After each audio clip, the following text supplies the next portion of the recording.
Hi ಎಲ್ರಿಗೂ. ಇವತ್ತು ಗುರುವಾರ ಬೆಳಗ್ಗೆನೇ ಎದ್ದು, ಇವತ್ತು ರಾಯರ ವಾರ ಆಗಿರೋದ್ರಿಂದ ಪೂಜೆ ಮಾಡೋಣ ಅಂತ ಹೇಳ್ಬಿಟ್ಟು ಬೆಳಗ್ಗೆನೇ ಎದ್ದು ಪೂಜೆ ಮಾಡೋಣ ಅಂತ ಮಾಡ್ತಾಯಿದ್ದೀನಿ.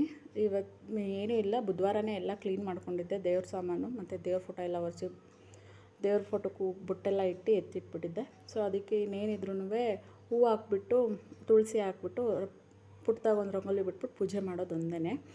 ಅದಕ್ಕೆ ಮಾಡಿಬಿಡೋಣ ಅಂತ ಹೇಳ್ಬಿಟ್ಟು ಪಟಾಪಟ ಅಂತ ಮಾಡ್ತಾಯಿದ್ದೀನಿ. ಇನ್ನು ನನ್ನ ಮಕ್ಕಳಿದ್ರೆ ಒಂದು ಕೆಲಸ ಕೂಡ ಮಾಡಿಸಲ್ಲ ನನ್ನ ಕೈಯಲ್ಲಿ. ನನ್ನ ಚಿಕ್ಕ ಮಗ ಇದ್ರಂತೂ ಅವನ್ನ ಒಂದು 10 ಮಿನಿಟ್ಸ್ ಆದರೂ ಎತ್ಕೊಂಡಿರಲೇಬೇಕು. ಅದಕ್ಕೆ ಬೇಗ ಕೆಲಸ ಮಾಡಿಬಿಡೋಣ ಅಂತ ಹೇಳ್ಬಿಟ್ಟು ಮಾಡ್ತಾಯಿದ್ದೀನಿ. ಯಾರ್ಯಾರು ನನ್ನ ಚಾನಲ್ ಸಬ್ಸ್ಕ್ರೈಬ್ ಆಗಿಲ್ಲ ಅಂದರೆ ಪ್ಲೀಸ್ ಸಬ್ಸ್ಕ್ರೈಬ್ ಮಾಡ್ಕೊಳ್ಳಿ. ನಂಗೆ ಗೊತ್ತಿರುವಷ್ಟು ಮಾಡ್ತಾಯಿದ್ದೀನಿ. ಸೊ ಎಲ್ಲರೂ ಸಪೋರ್ಟ್ ಮಾಡಬೇಕು ಅಂತ ಕೇಳ್ತಾಯಿದ್ದೀನಿ. ಆಚೆಗಡೆ ಬಂದೆ. ಆಚೆಗಡೆ ಆಲ್ರೆಡಿ 6:30 ಆಗಿತ್ತೇನೋ ಅನಿಸುತ್ತೆ. 6:30 ಆಗಿರೋದ್ರಿಂದ ಇನ್ನೂ ಸ್ವಲ್ಪ ಬೆಳಕಾಗಿತ್ತು, ಕತ್ಲೆ ಏನಿರಲಿಲ್ಲ ಅಷ್ಟೊಂದು. ಬೇಗ ಮಾಡಿಬಿಡೋಣ ಅಂದ್ಬಿಟ್ಟು ಹೊಸ್ಲು ಕೂಡ ರೆಡಿ ಮಾಡಿಬಿಟ್ಟು ಹೊಸ್ಲೆಲ್ಲ ರೆಡಿ ಆದಮೇಲೆ ತುಳಸಿ ಕಟ್ಟೆ ಅಲ್ಲೇ ಪಕ್ಕದಲ್ಲೇ ಇದೆ, ಅದಕ್ಕೂ ರೆಡಿ ಮಾಡಿಬಿಡೋಣ ಅಂತೇಳ್ಬಿಟ್ಟು ತುಳಸಿ ಕಟ್ಟೆ ಹತ್ರನೂ ಹೋಗಿ ಅರ್ಶಿನ ಕುಂಕುಮ ಇಟ್ಬಿಟ್ಟು ಪುಟ್ಟದಾಗ ಒಂದು ರಂಗೋಲಿ ಬಿಟ್ಟು ಆಗ ಆಲ್ರೆಡಿ ಸೌಂಡ್ ಮಾಡ್ತಿದ್ದೆ ನನ್ನ ಚಿಕ್ಕ ಮಗ. ಸೊ ಇನ್ನು ಎದ್ದುಬಿಡ್ತಾನಲ್ಲ, ಎದ್ದರೆ ನನ್ನನ್ನು ಬಿಡಲ್ಲ, ಹಿಡ್ಕೊತಾನೆ, ಅಳ್ತಾನೆ. ಬೇಗ ಎದ್ಬಿಟ್ರೆ ಸ್ವಲ್ಪ ಅಳ್ತಾನೆ. ಅದಕ್ಕೆ ಎದೊಳಗೆ ಮುಂಚೆ ಎಲ್ಲ ಕೆಲಸ ಮಾಡಿಬಿಡೋಣ ಅಂತೇಳ್ಬಿಟ್ಟು ಬೇಗ ಪಟಾಪಟ ಅಂತ ಮಾಡ್ತಾಯಿದ್ದೆ. ಆಲ್ರೆಡಿ ಹಾಲು ಕೂಡ ಕಾಯಿಸಿಟ್ಬಿಟ್ಟಿದ್ದೆ ನೈವೇದ್ಯಕ್ಕೆ.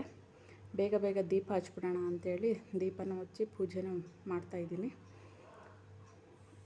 ಮಾಡ್ತಿರೋದ್ರಲ್ಲಿ ಯಾವುದಾದ್ರೂ ಮಿಸ್ಟೇಕ್ ಇದ್ದರೆ ಪ್ಲೀಸ್ ಎಲ್ಲರೂ ಕೂಡ ಕ್ಷಮೆ ಕೇಳ್ತೀನಿ. ರಾಯರ ಮೇಲೆ ತುಂಬ ಇಷ್ಟಪಟ್ಟು ರಾಯರ ಪೂಜೆ ಮಾಡ್ತಾಯಿದ್ದೀನಿ. ಆ ದೇವರು ಇದ್ದಾನೆ, ಕಾಯ್ತಾನೆ ಅಂತ ನಂಬಿದ್ದೀನಿ. ಈ ಆರತಿ ಮಾಡೋದ್ರಿಂದ ಮನಸ್ಸಿಗೆ ಸಮಾಧಾನ ಆಗುತ್ತೆ ಅನ್ನೋ ಕಾರಣಕ್ಕೋಸ್ಕರ ಆ ಆರತಿ ಮಾಡ್ತೀನಿ. ಅದಾದಮೇಲೆ ಒಂದು ದೋಸೆ, ಮಾಮೂಲಿ ಇಡ್ಲಿ ಮಾಡಿದ್ದು ದೋಸೆ ಇಟ್ಟಿತ್ತು. ಸೊ ಅದನ್ನೇ ದೋಸೆ ಹಾಕ್ತೆ. ಬೇಳೆ ಸಾರಿತ್ತು, ಅದನ್ನೇ ಮಕ್ಳಿಗೂ ಪ್ಯಾಕ್ ಮಾಡಿ ಕೊಟ್ಟು ಕಳಿಸ್ದೆ. ಯಾಕಂದರೆ ರಾಯರ ಮಠಕ್ಕೆ ಹೋಗಬೇಕಿತ್ತು. ಇವತ್ತು ಗುರುವಾರ ಅಲ್ವಾ, ನಾನು ರಾಯರಿಗೆ 18 ವಾರ ದೀಪ ಹಚ್ಚೋಣ ಅಂತಿದ್ದೀನಿ. ಬೆಲ್ಲದ ಆರತಿ ಮಾಡಬೇಕು ಅಂದ್ಕೊಂಡಿದ್ದೀನಿ. ಅದಕ್ಕೆ ಮಕ್ಕಳನ್ನು ಹಾಗೆ ಕಳಿಸ್ದೆ. ಅವರು ಹೋಗ್ತಾಯಿದ್ದಾರೆ ನೋಡಿ. ಬೆಲ್ಲದ ಆರತಿ ಮಾಡಿ ಹೆಜ್ಜೆ ನಮಸ್ಕಾರ ಮಾಡಿ ಬರಬೇಕಾಯಿತು. ಇದು ಬನಶಂಕರಿ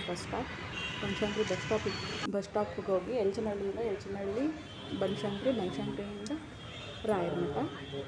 ಇದೇ ರಾಯರ ಮಠ ನೋಡಿ. ತುಂಬ ರಶ್ ಇರುತ್ತೆ. ಬೆಳಗ್ಗೆನೇ ಒಂದು 8 ಗಂಟೆಯಿಂದನೇ ಸ್ಟಾರ್ಟ್ ಆಗುತ್ತೆ. ತುಂಬ ರಶ್ ಇರುತ್ತೆ.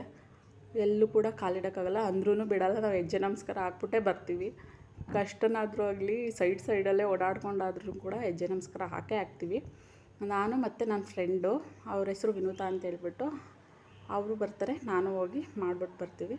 ಆಯಿತು. ರಾಯರ ದರ್ಶನ ತುಂಬ ಚೆನ್ನಾಗಾಯಿತು. ಎಲ್ಲ